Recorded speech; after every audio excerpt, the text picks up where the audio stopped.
Today, I have a guest who has volunteered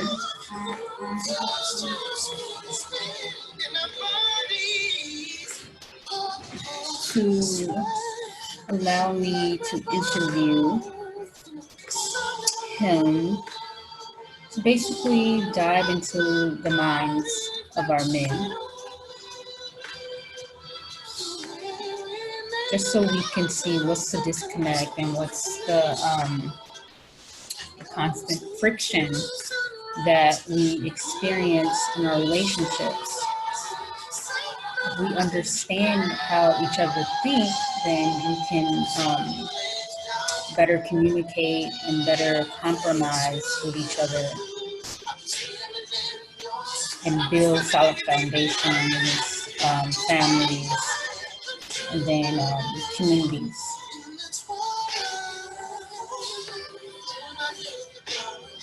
So just waiting for my guests to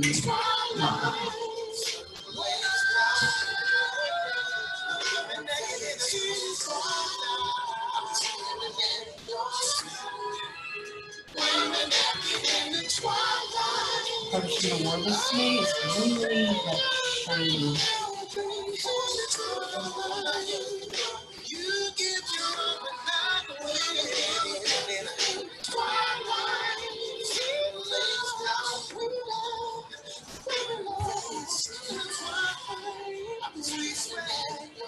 Okay, he's here.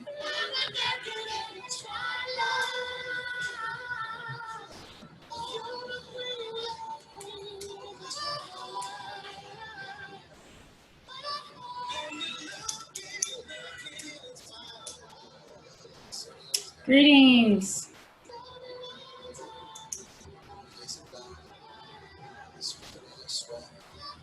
Can you hear me well?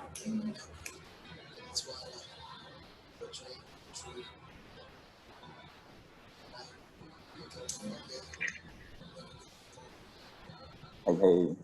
Hey, can you hear me well? Yeah, I hear you just fine. Awesome. How are you? Doing pretty. How about yourself? I'm well. I'm well. Thank you for taking the time out to come on here and to basically allow me to pick your brain, so to speak. So there's a little lag. I wonder if that's my connection.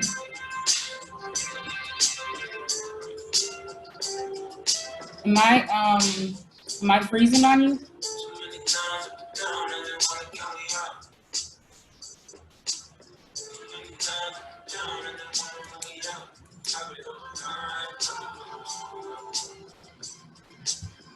Said what? I can't hear you. Like, it's like freezing. Am I freezing on you? Can you hear me now? I hear you, but it's like it's freezing.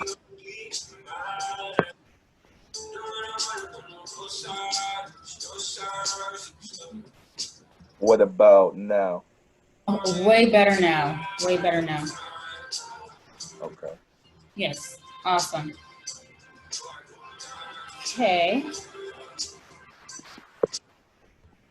We're gonna dive right into the questions. Okay. Perfect. Hey, one of my homies actually just happened to pull up. Is it okay if he doesn't answer his questions with me too? You know, he's Sure. like a 2-for-1. Yeah. That works. Hi, how are you? Hey, how's it going? Good. What's your name? Charles. Charles. Okay. Katara. Nice to meet you. Nice to meet you. Okay, so the first question I have for you guys as an intro question is to tell me about yourself, but non-career related. Okay. I'll go first. My name is Julian AM. That's pretty much my artist name. And I'm a creative. Um, Slightly intellectual, I would say. Compassionate, humanitarian. I'm a lot of different things, you know.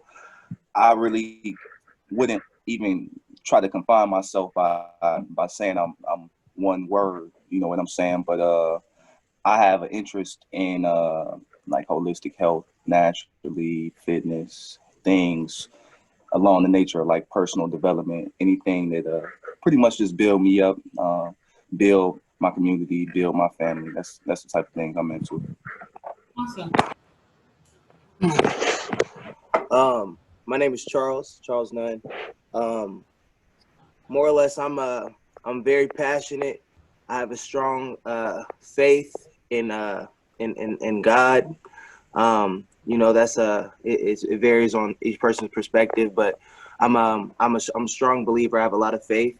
I have a lot of passion, and I try to let that lead a lot of my actions. I'm a artist, a musician, doing art for a long time, so I just feel I express myself a lot through speaking and through music, just to have that peace. I always feel like an open book is just good to read. So that's same with personalities. Somebody who's open is just good to be around, just because you know what you get.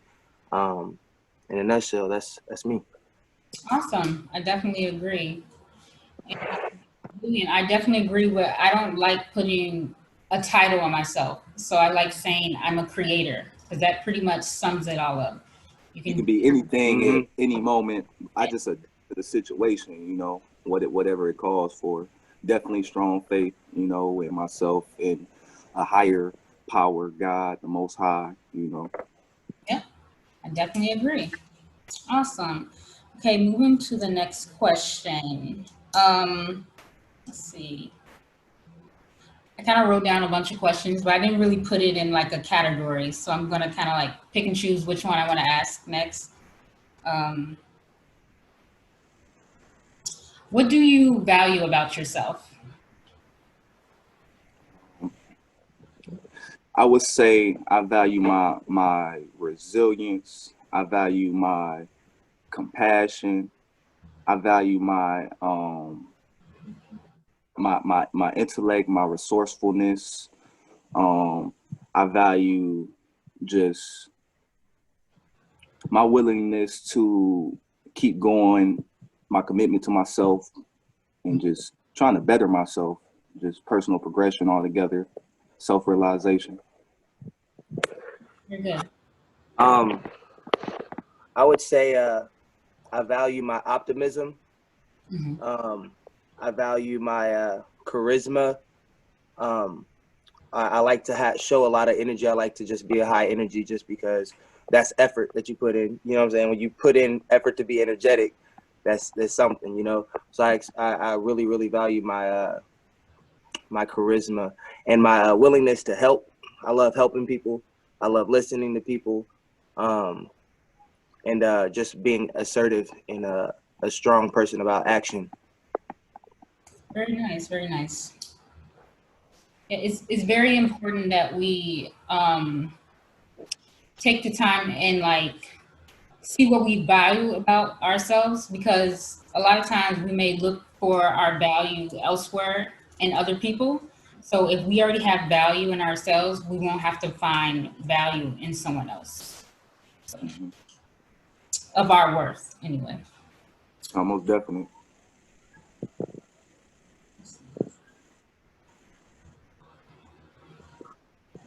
So this is basically along the lines of the last question. What do you love about yourself? Mhm. I love my growth. Mhm. Um, I love my adaptability. I love my depth. Um, I love my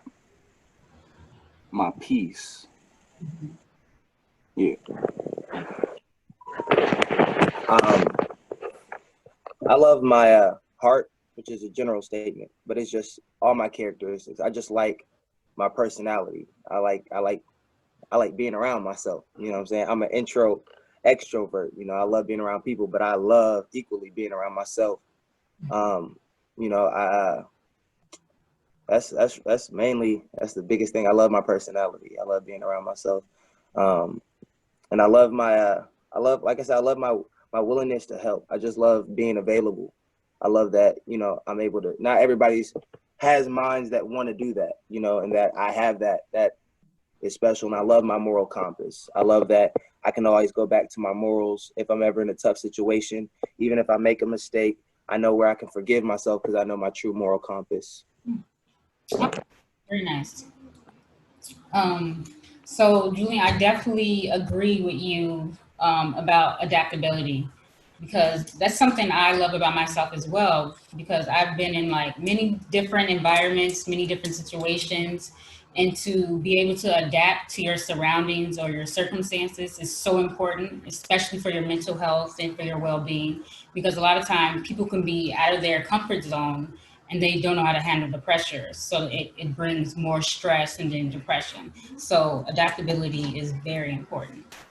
And then, Charles, I definitely agree with your willingness to help and to be available and to be loving your peace in your own space. Because a lot of times we don't know how to sit with ourselves. So we have to be around others, but if we're around others too much and we don't take time for ourselves, we get confused about who we are or what we're doing or where we're going. So very good. Let's see.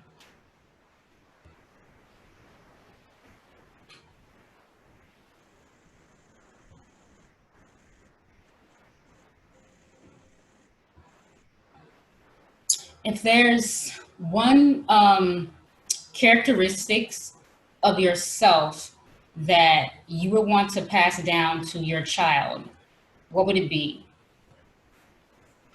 and why?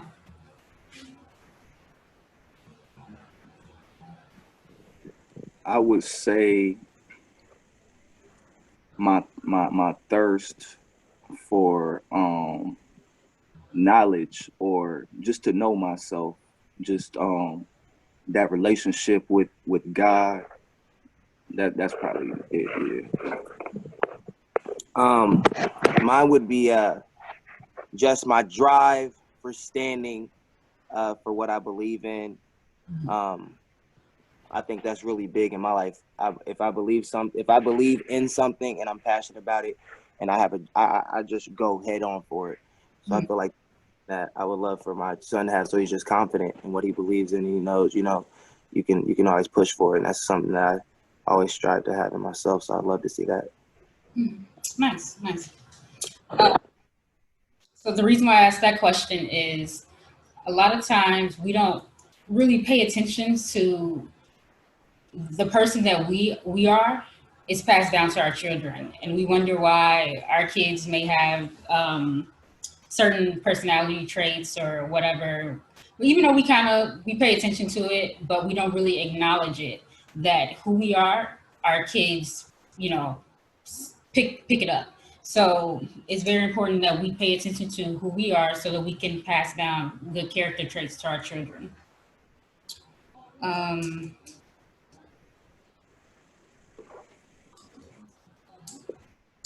okay. So the reason why I asked this next question is because for women, we're able to acknowledge that we have insecurities. It's a little bit harder for men to recognize or admit that they have insecurities. So, as a man, do you experience levels of insecurities? And if so, how do you overcome them? Oh yeah. Um, Experience insecurities all the time. You know, there's different types. You know, physical, mental things. You know, and it could stem from just like not having my hair lined up. You know, going out in public, um, or just it could be financial. You know, any of these things can cause insecurities, and pretty much the thing about insecurities though, I feel like for the most part, you can deal with a lot of them. You know, a lot of them are up to us, you know, like us being accountable for ourselves, you know, and that's what you have to deal with. You have to deal with the things that you can change, the things that you can't control, the things that you can't control. You know, you just got to let those insecurities and learn to accept those parts of yourself. You know, but the things that's within your grasp, you know, that's what you got to aim to do. Certainly, that's very reflective of how I feel. I say, yeah, I've experienced a lot of insecurity. They come in different shapes and sizes for different reasons. You know, you might have experienced a breakup and now you're insecure about getting in a relationship. You might have, you know, like you said, physical or emotional or financial. Um, and those things are coming. For me, that the biggest thing that I've learned is just to let myself be vulnerable, that I'm a human.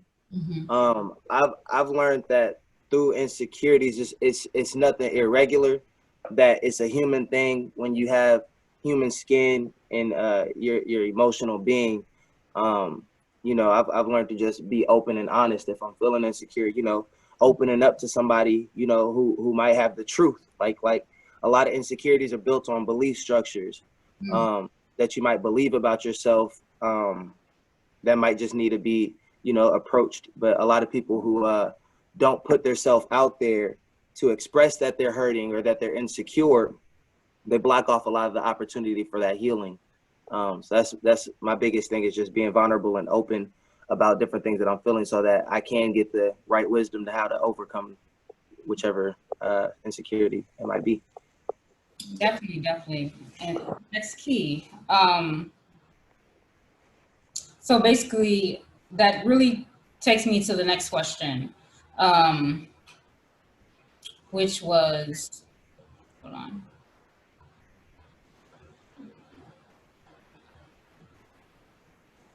Okay, so basically the next question was, are you able to express yourself verbally without the fear of being too vulnerable? And do you look at vulnerability as a weakness? I don't. I look at it as a strength, because, especially as a man, it takes a lot of strength to be vulnerable in this society, because it's a lot of just machoism going around. You know what I'm saying? So for a man to come out, kind of like, just like Charles said, to express and talk about insecurities, talk about where he may be struggling, to ask for help. You know what I'm saying? It can be seen as a sign of weakness. You know what I'm saying? But um, hold on. Can you reframe the question? I was up in my No, you did good. You did good. So basically, are you able to express yourself verbally, without the fear of being too vulnerable, or do you look at vulnerability as a weakness? Oh, okay. No, yeah. I just explained it's not a weakness, it's a strength. But me, I don't choose to express it to the public. You know, I might express it to my close friends and my families, you know, people that I trust with those feelings, you know. I think some people, they kind of present their vulnerability to the public, and I mean that's fine, you know what I'm saying, but you just got to be prepared for like any type of bounce back that comes with that. You know, if you're putting your whole life on social media and then somebody comments on it, you know, you're giving people the right to comment on that, on those type of things, you know. So you know, you can choose to keep those type of things to people. You know, you got to build that support team, like have positive, healthy relationships, people around you. You know what I'm saying? And if you can't find those people, it's better to just be by yourself. You know what I'm saying? Until those people find you, or you know what I'm saying? And I think there's different levels of vulnerability, because the vulnerability of just putting your life out there on social media is kind of like being, I guess that's a level of not having privacy for yourself, respect, or boundaries. There's a level of boundaries within vulnerability. So, Yeah. as far as being vulnerable to your loved ones, like your children and your spouse or girlfriend, boyfriend. Um, That's important.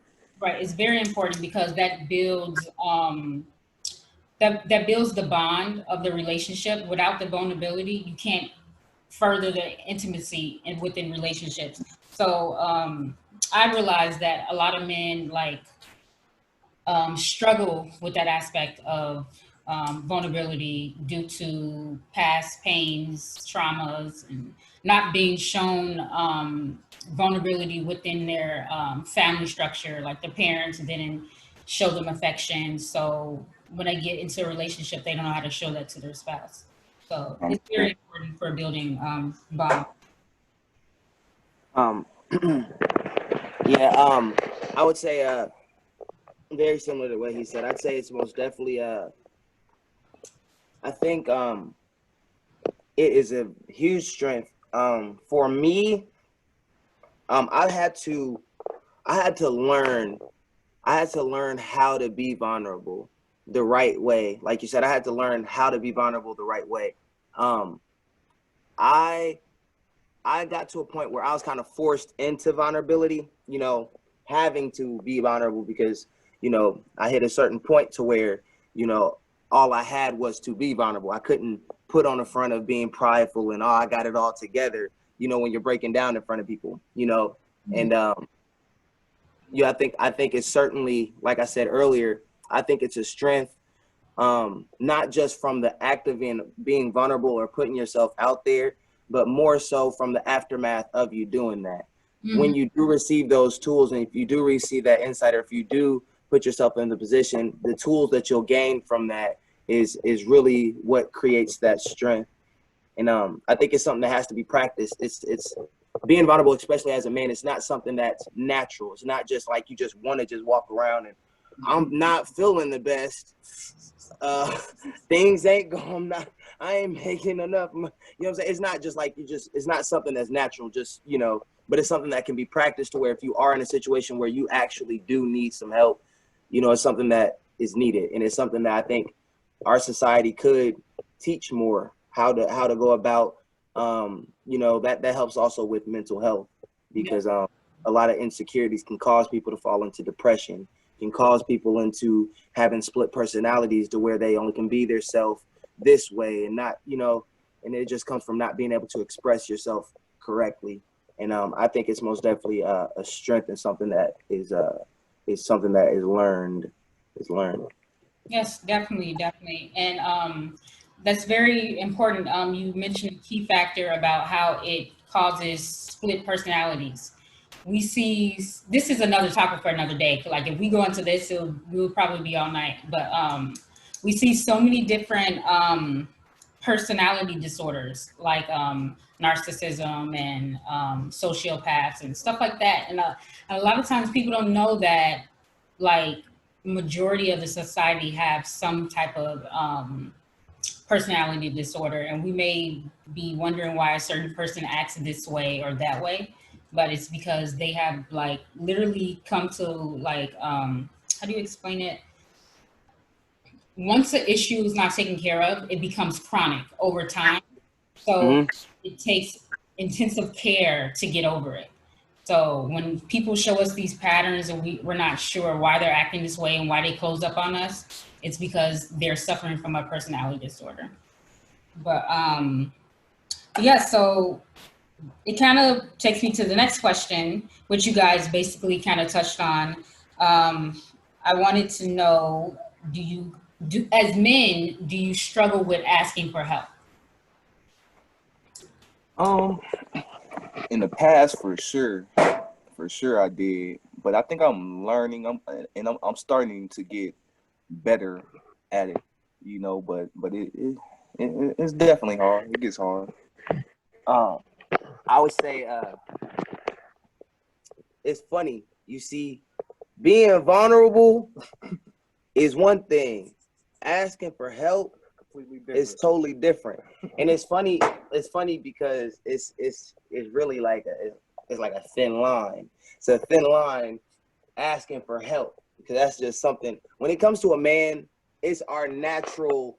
It's in us to be providers. it's in us to show a side of dominance, to say that, you know, I've got my life under control to the point that I could take care of a woman, I could take care of me, and I could take care of you. You know what I'm saying? And when you aren't able to even just emotionally, like let's say I'm alone and I need some attention. You know what I'm saying? I even need help just on an attention level. Like for a man, that's just, that stuff can get embarrassing, and it's something that's I've been able, like Julian said, I've been able to learn lately how to put myself out there to receive help, because no, it's foolishness. It don't even make sense to not want help, but it's hard just because it's almost like you're in competition every day with the next man that's out here getting it. Man. You know what I'm saying? And when you're not out here on your top tier, the next man is, that's a feeling you actually feel. Like it's not even something you want to feel, but when you're around people and you need that help, that stuff embarrassing, you know? But as the same as vulnerability, asking for help, I think that's something that has to be learned, because when you do block out that help, like if it's a project, Julian knows I do construction, and I'm the type of dude, I'll lay a whole floor. I wanted the money, but really it was just like, nah, I'm gonna just get this done. Like that's foolishness. I could probably use that help. But no, that's a real thing for men. That's a real thing, because you know the next man could be getting it. It causes a feeling. Yeah. Okay. Yes. Yes. I definitely agree. And even as a woman, I have grown up to, you know, basically be an independent woman. So even for me, it's hard to ask for help, even in times where I was shit out of my luck and needed help. I would legit just go without because I didn't want to ask for help. And especially if you feel that someone can deny you that help, it kind of makes you not want to ask even more. But I see in society it's even harder for men, and I know that has to be tough, because if we don't ask, we can't receive. That's literally the only way for us to get what we need. So yes, we have to be able to be vulnerable in that aspect. Let's see.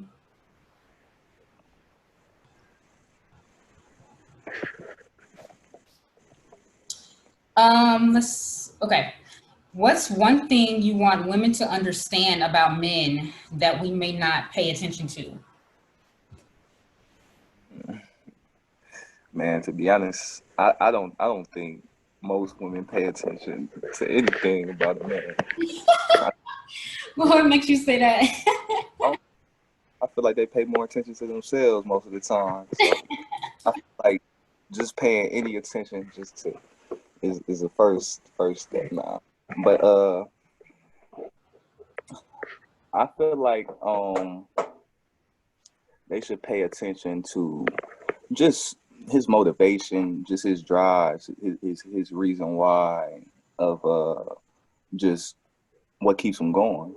You know what I'm saying? Like I think that's important, just knowing somebody's motivation, what they value, you know, like just how they was raised and things like that.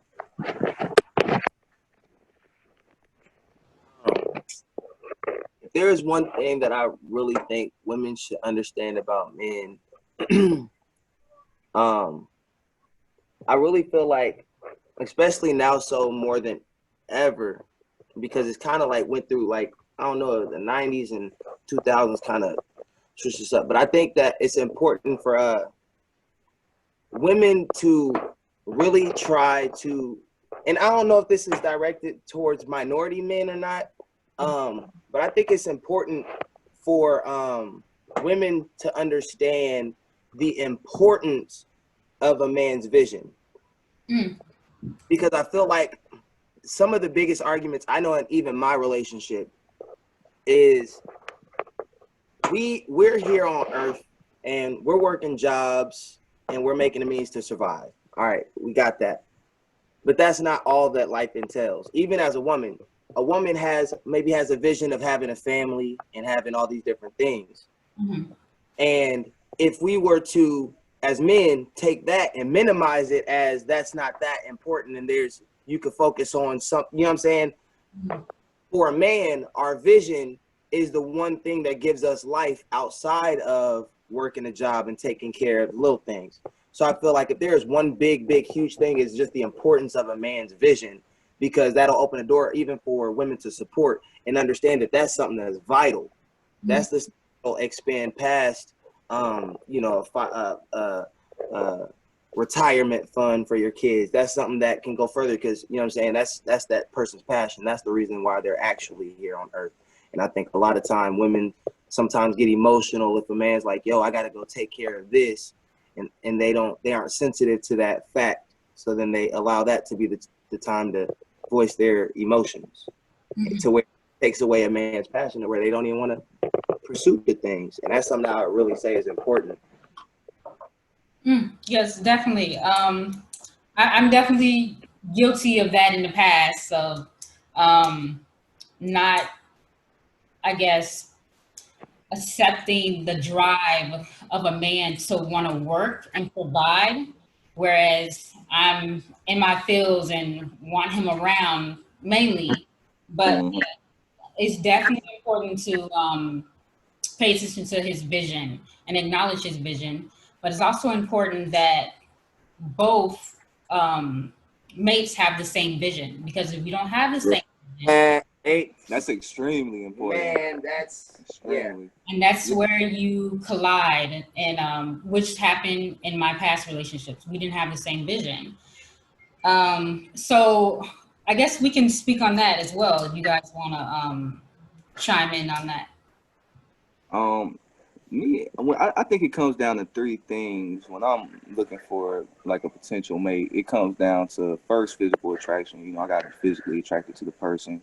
The second thing I look for is like compatible personalities, you know, just our temperaments, you know, can we get along just on a everyday energetic type of level? And then I look for compatible like goals, values, and stuff like that. Like, are we headed in the same direction? Is there like projects? Is there things that we can actively work towards, you know, on a day to day? Because I'm a real driven person.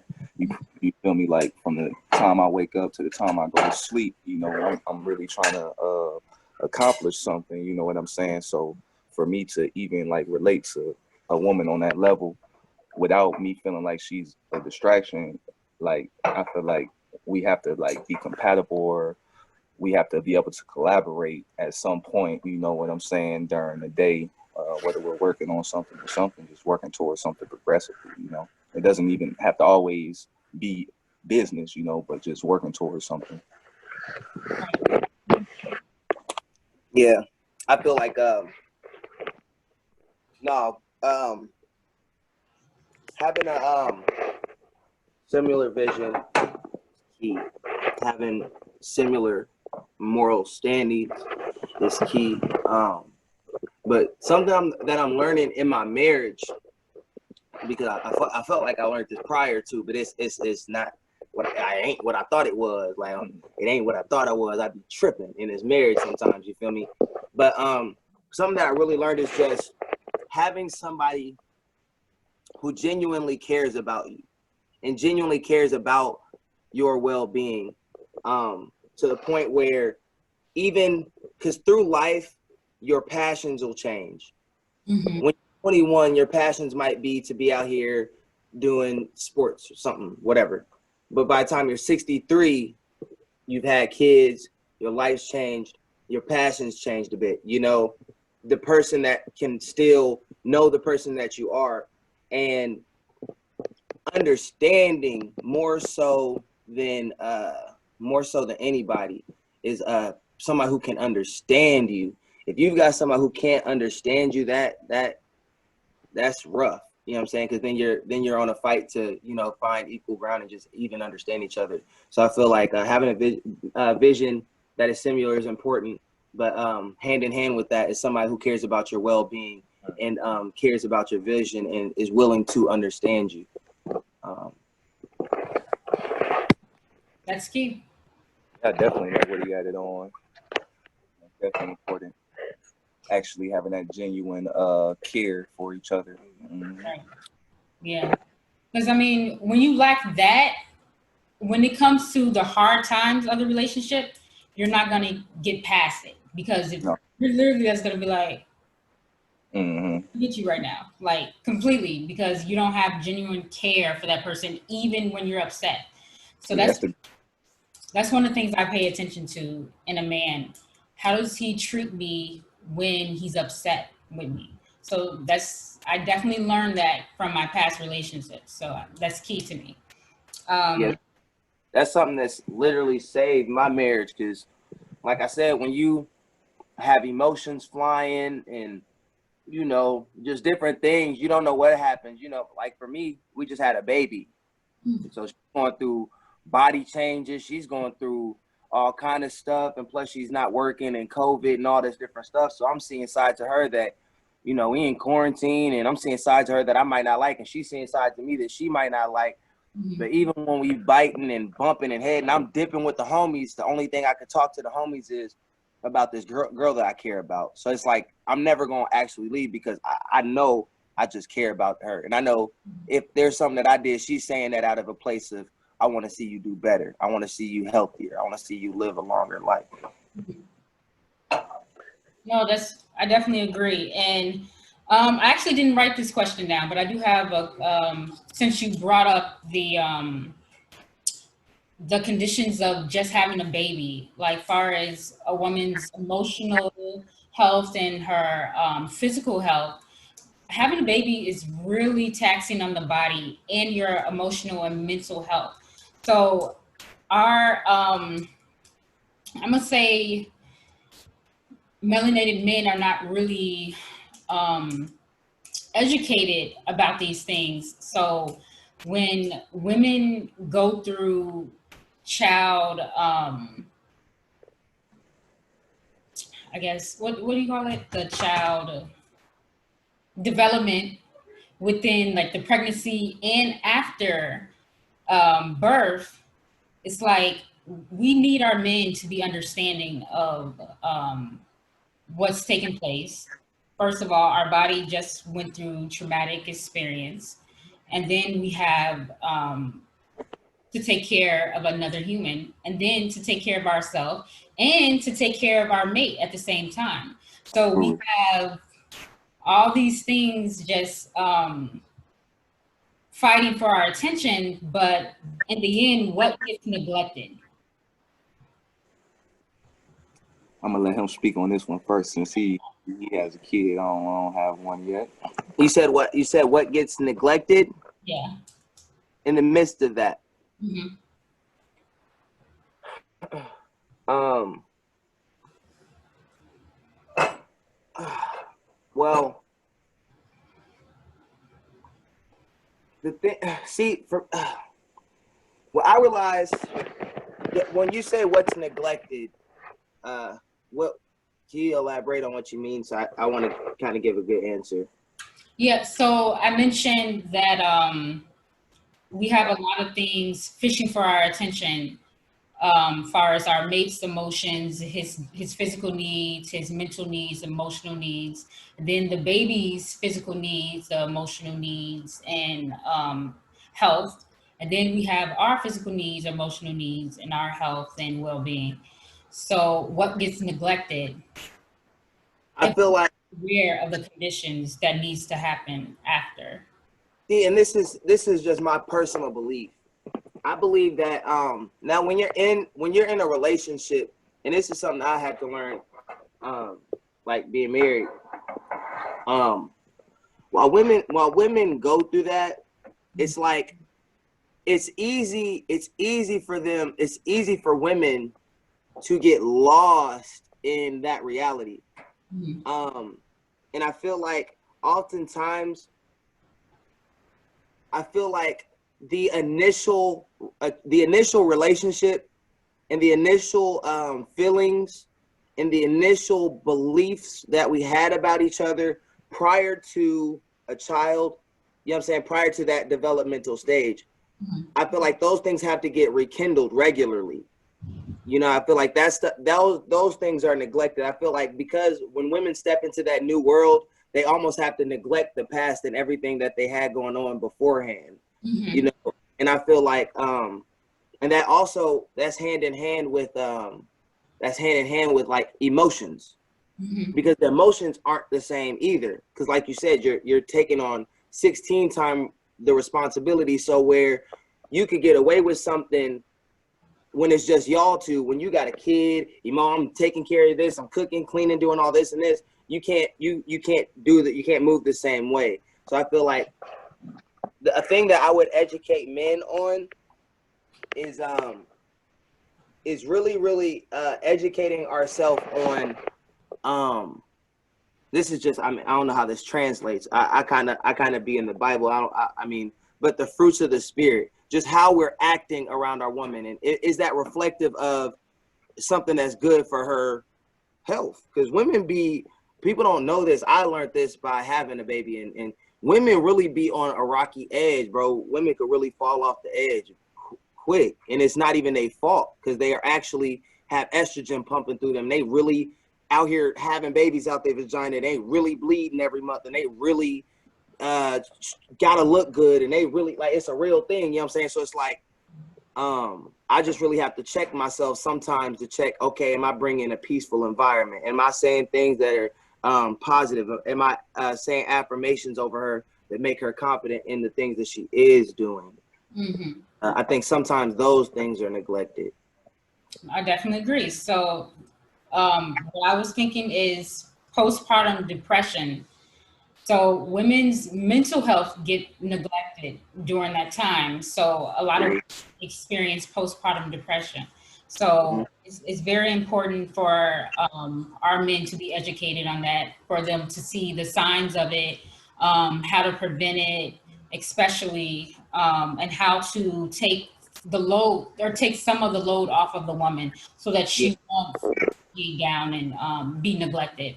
because I know for me the hardest thing was like I said, distinguishing the fact that she went through that trauma. Like it was hard because she's still the same woman. So in my mind, it's like I didn't have no baby. Like I didn't physically have a baby, so I didn't actually go through those motions of trauma to where my body is like in a different place now. You know what I'm saying? So it's like I could accidentally treat her the same as prior, and what was fine prior ain't fine now. Right. You know, I think that was the biggest thing that I had to is to learn is that there's actually that women actually do have these things going on, and it's important to like you said, I think it's important to recognize it and respect it when they tell you, because a lot of times I know at the start of when we first had our child, a lot of times I was like, man, you good, like you'll be all right, but I can't say that. I don't even know how you feeling, and as you keep saying that, they're insecure, and now they tucking it to themselves and dealing with it alone. Mm-hmm. And no, that's most definitely something that's super vital. I think that's important, and it's not really taught enough, especially in the African American culture among fathers. That it's important that we do take extra precaution in, maybe taking a little bit more time to spend time with them and do things that might seem a little excessive at times. And then I'm not sure if you want children, but definitely it's something to study upon if you plan to have children in the future, to basically prepare yourself Hmm. for the signs or whatever. No, Um, I'm excited one day. We're gonna see. um, let's see. What makes a woman valuable to you? I mean, just the way that question is posed, I feel like everybody just has a natural value to them. You know what I'm saying? Everybody is just like valuable, just because, But um, now, if you're talking about from a like mating, are you talking about like from a mating perspective, like if or Um, um just period. As your sister, mother, girlfriend, daughter. I love the nurturing ability that women have. Mhm. You know what I'm saying? Just that softness, that gentleness. You know, just the feminine energy. Mhm. You know, I would say the nurturing ability of a woman and the sensuality. Those are like the two things that really stand out to me the most. Um, I man, women. I just feel like the fact that they're one half of the existence that we have. Like that's really how I see it. I'm kind of like an extremist, but that's really how extreme it is. It's like they're literally the half of the existence. So it's like I hold women at that standard that without women this earth is pointless. There ain't even no hope for this place. It's over. So they're that important to me. You know what I'm saying? My mom, my sister, they're that important. You know what I'm saying? It's like they're the key to another child coming to this earth. They're a key to that child getting the proper nourishment that they need. They're the key to giving a man the sex that he needs so he's not out here wanting to strangle the next man. They're the they're the biggest portion of a man's reality, which I only assume as a woman they would see the importance of a man equally. But it's they're that important. That's kind of that, and that's what I see. Oh, for real. Without women here to like balance out the energy, I think this would just be like a combat planet. Like A combo. fighting. Fight, like it wouldn't even be life. Like we would just kill off.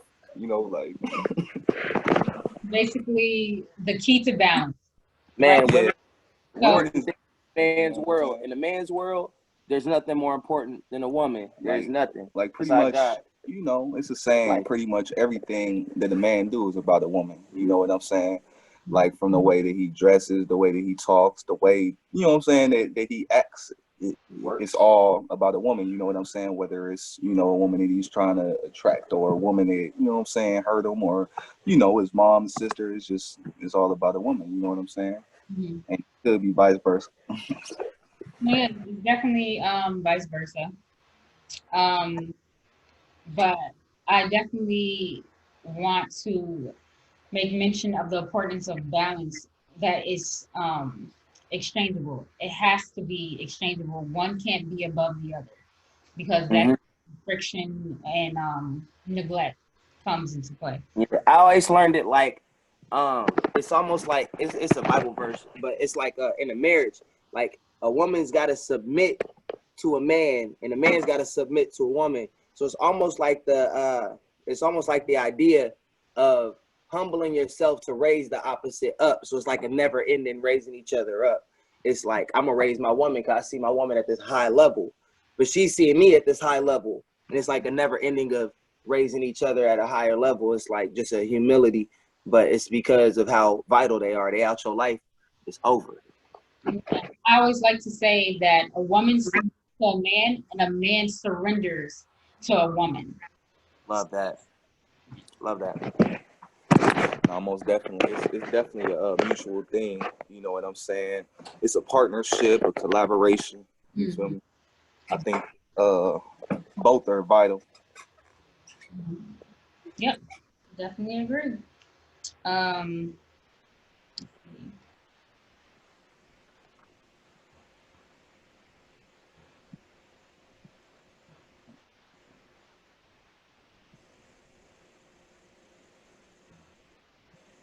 hmm.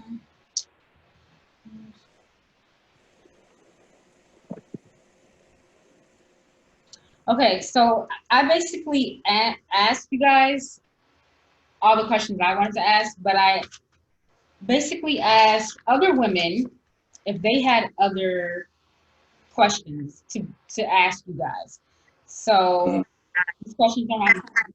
These are other women's questions. And one of the ladies asked,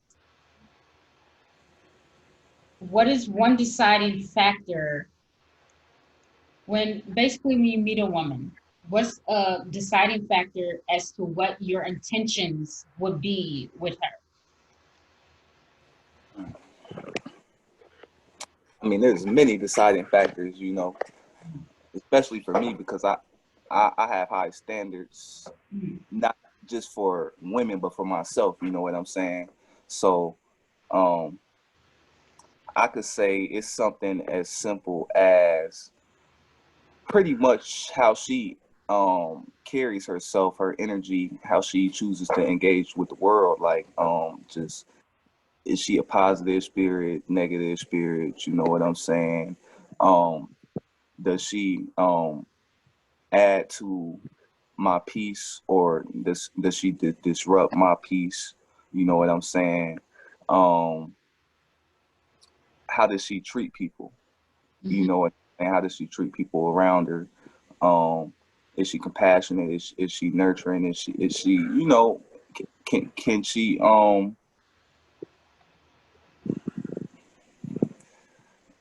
yeah, I think that's enough. That's more than enough.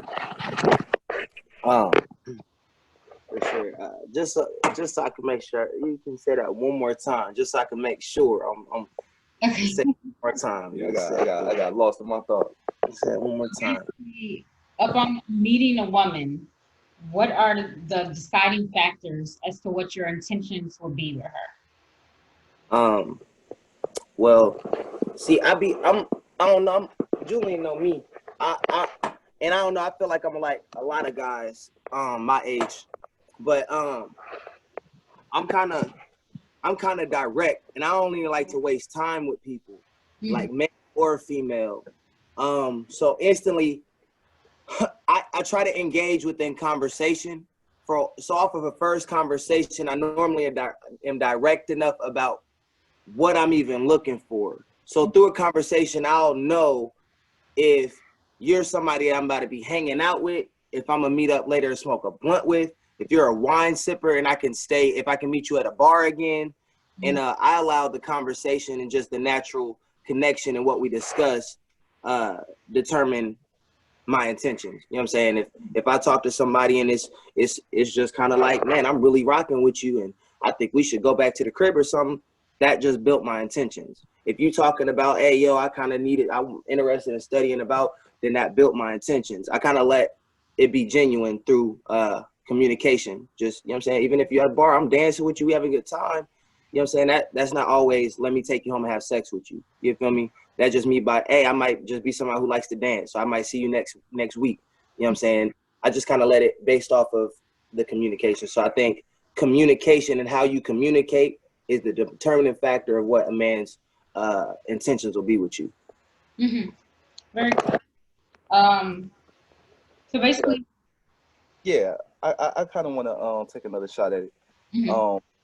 But yeah, pretty much energy, that's going to determine it. Just upon meeting that person, just how our energy is just going to pretty much tell the direction of the tape. Like you can usually tell within like five. It don't take that long to tell.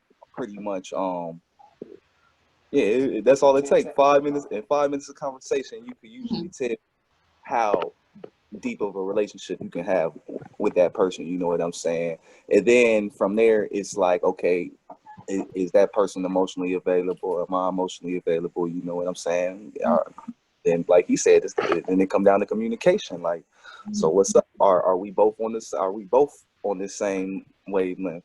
But okay, yeah, that right. I agree.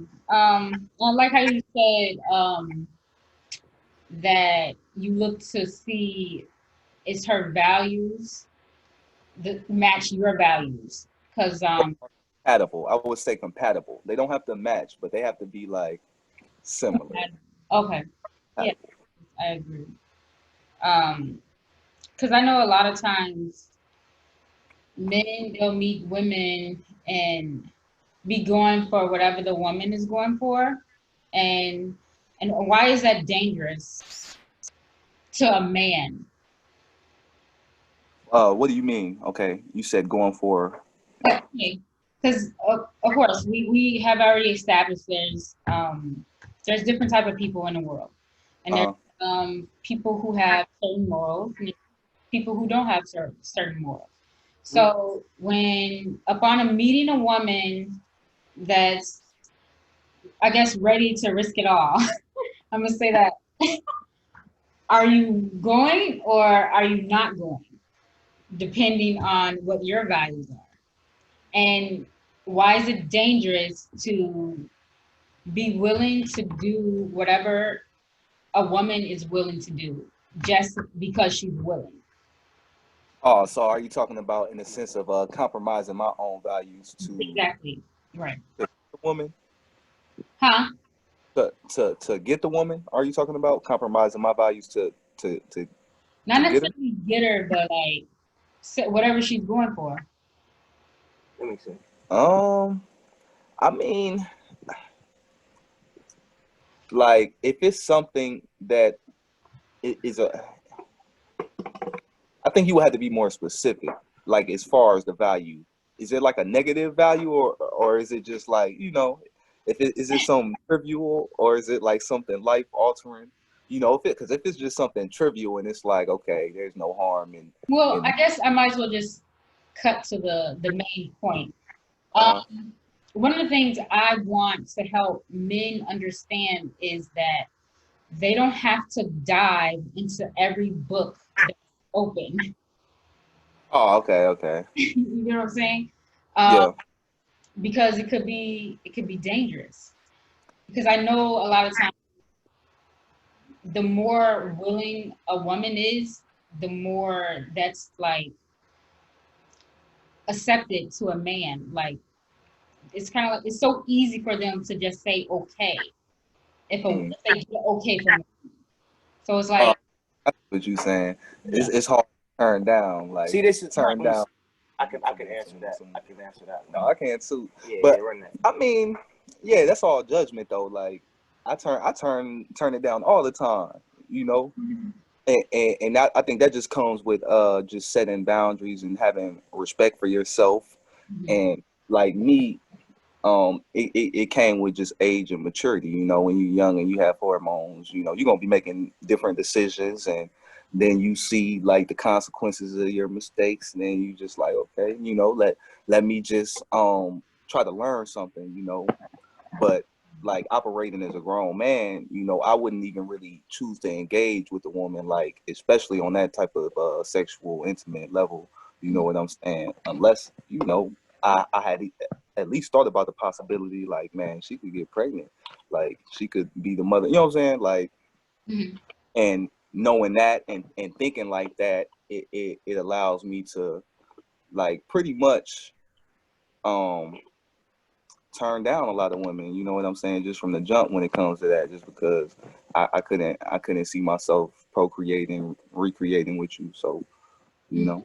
we could be homies, stuff like that though. If we really had that mindset as to um, sharing our bodies with a person, we wouldn't see so many broken homes or unestablished families because we decided to have a one night stand with a person and then that created a baby or that created a lifelong disease or something. You know what I'm saying? Or a soul tie where a lot of times we don't pay attention to the spiritual aspects of exchanging our energy with people. You may completely share yourself with this person and you develop emotional issues. You may become angry after this person because Mm, you picked up their demons and you have no idea what's wrong with you. So yeah, you have to pay attention to those things as well. real.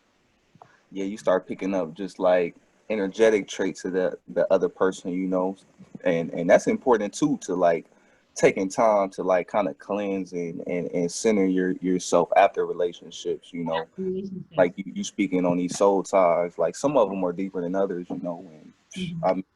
I'm sure most of us have experienced Definitely.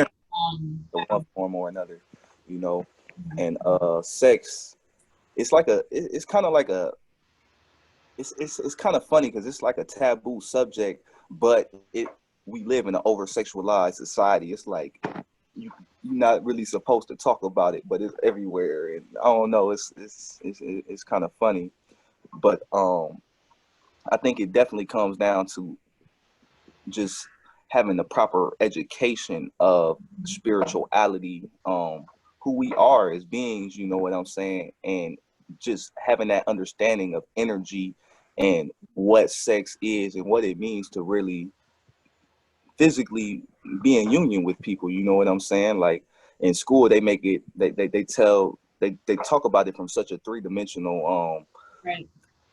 aspect that, you know, it really never hits you in depth like what you're really doing, you know what I'm saying? Like you don't really understand it. Right. And the spiritual aspect is key because actual spiritual marriage is the joining of two souls, and that Yeah. um, physically, spiritually, and emotionally. So a lot of times people don't even know they're walking around married to many people. That's really what marriage is. So, Mm-hmm. For real. And that's why, you know, like having multiple partners and stuff like that, you know, it can get kind of tricky, you know, messing with all of those different energies, and you right. have arguments and stuff, and especially the way it is now because people, you know, they choose to do it like on the low and like instead of being out and open, like, okay, I'm a polygamist, I'm gonna have an open relationship. Like that's way better than to just sneak around and do it, you know what I'm saying? Because then you also that karma, you also carry, you know what I'm saying? You got to be sneaky and all of that, you know what I'm saying? It's all the energy thing. Right. And I definitely agree because um, a lot of time men would probably be shocked if they were so open and honest. They'll be surprised how willing some women may be to accept certain situations like that. And especially if everyone's vibing on the same wavelength. Like if the other woman is spiritually in tune with the other woman, then you can create a empire or whatever you want to create. But they're so afraid they keep it closed off, and that's what causes the friction and everything. So honestly, it's definitely key. Yeah, it's not all about sex, you know what I'm saying? And Mm-hmm. that's where people get, you know, Confused. they think about like when you talking about polygamy and stuff from like a lustful aspect, you know. And I mean, yeah, in a lustful way setting, yes, that's a terrible idea, you feel me? But like if it's like an actual structure behind it, there's a possibility it could work. Now, is that how everybody should go and be? Nah, that's not what I'm saying. Like, you know, you should know yourself, you know, you should know how you want to love and how you express the love. Right. And some people do know themselves. They know that, okay, I don't want to share men because I'm selfish, or they will So, say, then don't do it. And make sure your mate is, of course, have the same vision as you. A lot of yeah, times you're with people without the same vision. So if you have someone who believes in polygamy and you don't, then you have to make that decision to go separate ways and be okay with that, basically. no, for real. Yeah. Let's see. Okay, so basically, since we got in on polygamy, is love enough to be loyal to one woman? Love enough to be loyal to one woman. Hell no. I'm gonna jump in on this one. Hell no. Love don't do nothing. Real with you. 'Cause I be telling my woman this. I be telling my wife this. Mhm. Nah, bro. Love don't mean nothing. That's literally that's a portion of it. Like for real. Like that's like saying just because you love me, like no, love really is not enough.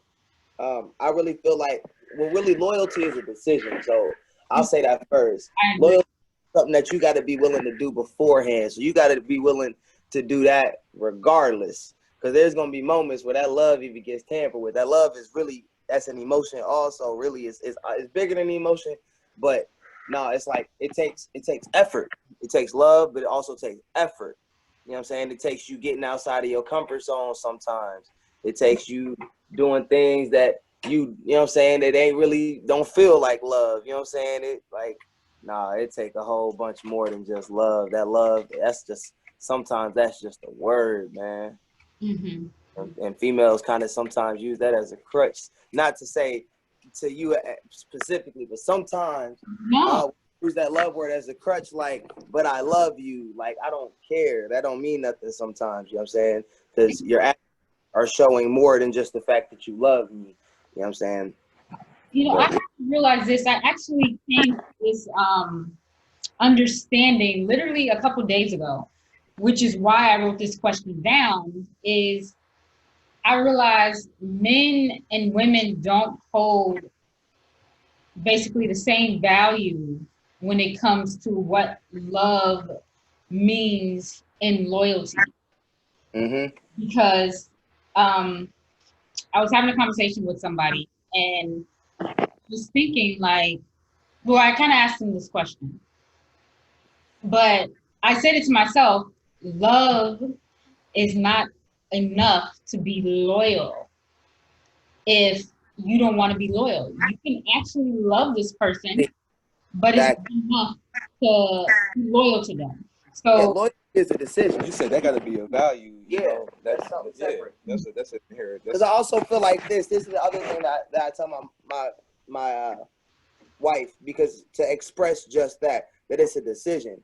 Like, I love my mom, but I ain't loyal. I ain't gonna go like I love you. I love my homies. I love my friends. I love my brother. You know what I'm saying? I love my brother. I know my brother my whole life. I love my brother.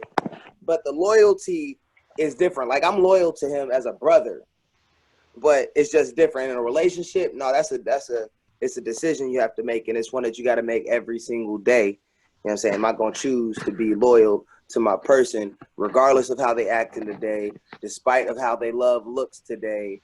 Am I going to be loyal? Because love ain't going to make you do that. right. That's just, you know what I'm saying, the term.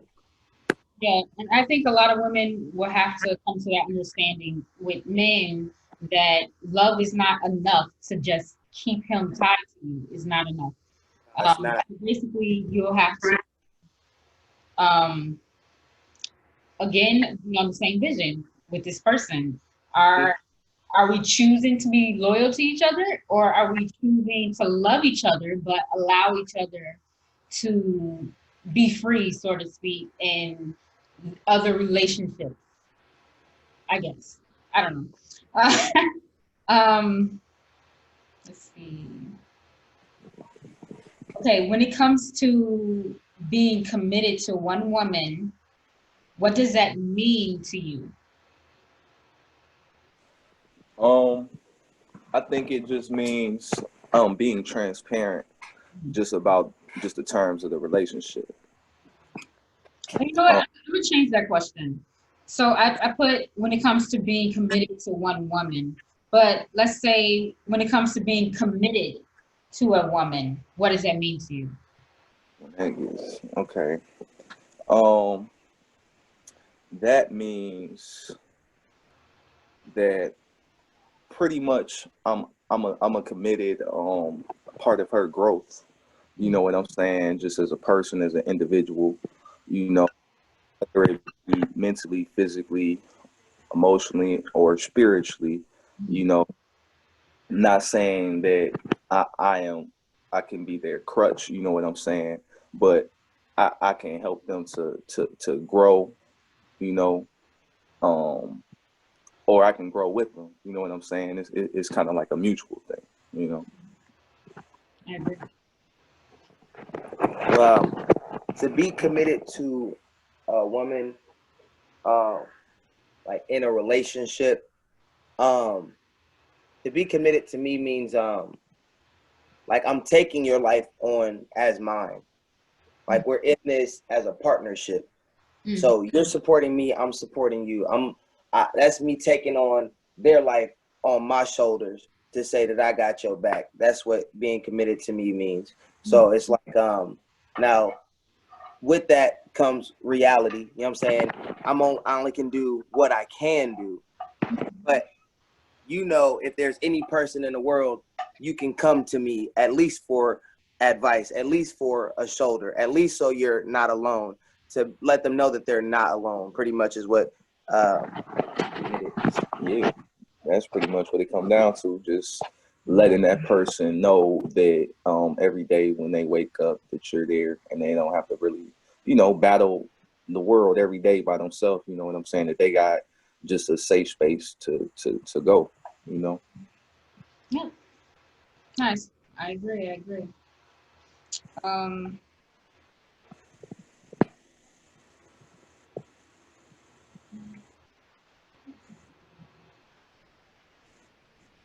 okay.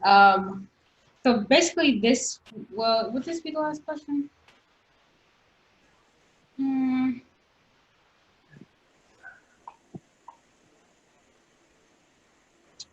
So after this question, I have one other question. Um, what do you find attractive about a woman besides physical appearance?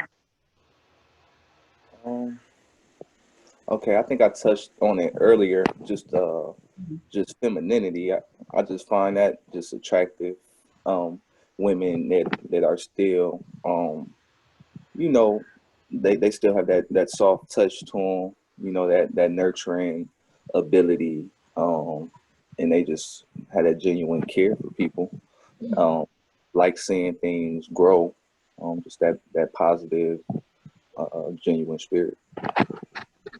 Oh, for me, man, it's crazy, bro, because it's going to probably sound nuts, but this be being real about it, because it's a double-edged sword. I hate this, but it's really, really, really what I value the most.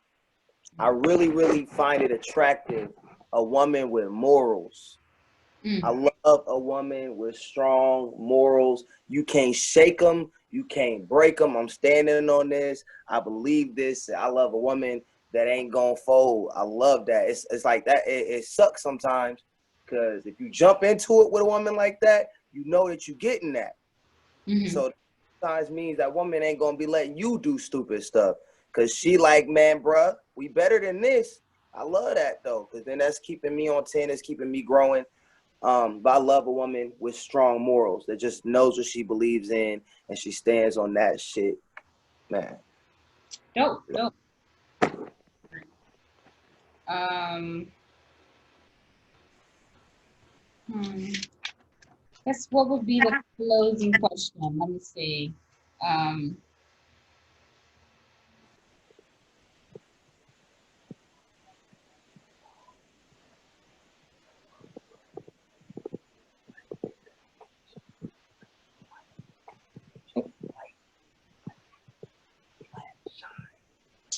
okay.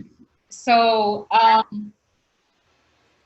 so this has something to do with like your the conditions of I guess how you grew up. If you guys are not comfortable with answering this question, you don't have to. But did you grow up with both parents? If if not, who did you grow up with and without, and how did that affect your basically your reality of life? Um, I grew up in a two-parent household. Um, there was periods of time where I was with my mom or with my dad more, just the nature of their careers and stuff like that. Early in life, I would say I was probably closer to my father. You know what I'm saying? And later in life, I grew a closer relationship with my mother. My dad got sick actually when I was kind of young, like when I was like 12, 13. He started suffering from diabetes and stuff like that. So that kind of like hampered our relationship a lot, just because he wasn't he didn't really have the energy to interact and do a lot of the things that he did when I was younger. You know what I'm saying? But I would say just growing up in a two-parent household, that kind of set that as like a standard, you know what I'm saying, for me, as far as just wanting a mate in my life, and pretty much just being open to the possibility of just having a partner. Yeah, I grew up with my mom and dad. Similar to Julian, my dad moved away a lot throughout a lot of my life because he traveled for work. But I think it really helped me appreciate having both parents, because I have a lot of cousins, I have a lot of friends who don't have that, and even them, my parents sometimes was a role model even for them, just kind of to, even maneuver in society. You know what I'm saying? It's always good to have, both to go to. You know what I'm saying? Having a pops to be like, all right, this is kind of, you know what I'm saying? Even though me and my pops didn't have the best relationship, at least like, if not a son and a father relationship, at least just recognizing, okay, this is how a man's moving in the world. He grinding like this. Like, that's just something to look at, And then on the mom side, just having that person to, help me with women. Like, yeah, this is a way to, how to treat a woman. This is how you want to treat, talk to women. This is, stuff like that. So I think that helped me value women a lot more. Having my dad leave the way he did, though, that affected me negatively also, by him not being there as much as he could have been. It affected me also because there's stuff that I could have learned as far as how to be a man in a relationship, how to maneuver on that plane a little bit more, that I had to just learn through trial and error. But it certainly gave me a high value for women, and gave me a moral standing to stand on. So I guess it was good in that sense. Okay, nice. Well, I guess I lied. I have another question. So far as like the traumas you guys may have experienced growing up, have you guys dealt with the traumas? And if so, how?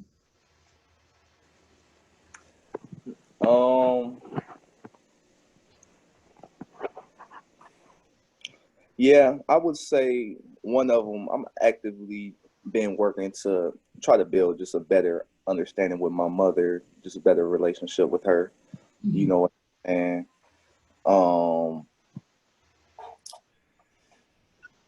also I just been trying to build just more a better relationship with myself, and just having a better work ethic, because I feel like that's something that kind of negatively impacted me just from not having that father figure around, you know what I'm saying, to just see that on a day-to-day basis,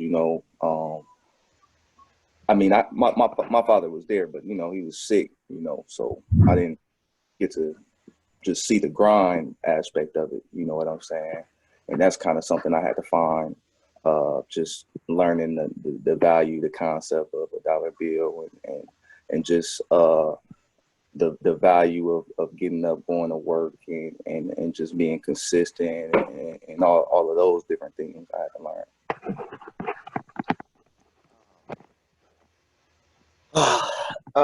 Man, you trying to dig something tonight. You trying to dig deep. No, it's crazy. No, I had a lot of trauma growing up. I experienced a lot of different stuff. I was raised in Texas. So I went through like a lot of abuse. I was molested, and a lot of different stuff that really took a toll on me emotionally. That kind of shaped how I viewed myself for a long time. And honestly, I feel like I've really, as grateful as I am, been able to work through a lot of that stuff, but I haven't been able to do it alone. But through the years, like I said, me not having my dad, me going through all that stuff and kind of just dealing with it and still just maintaining my reality, still being an athlete, still, trying to figure out everything in life, and still dealing with high school and rumors and all that stuff, it kind of took a huge toll on me. But just having a support group, having friends, like I said, learning to be vulnerable, because a lot of the stuff that I went through, I just kind of didn't ever discuss. I would never talk. Obviously, as a man who went through stuff like that, it's not really something that you're comfortable to discuss about, especially like nowadays it's a little bit more comfortable.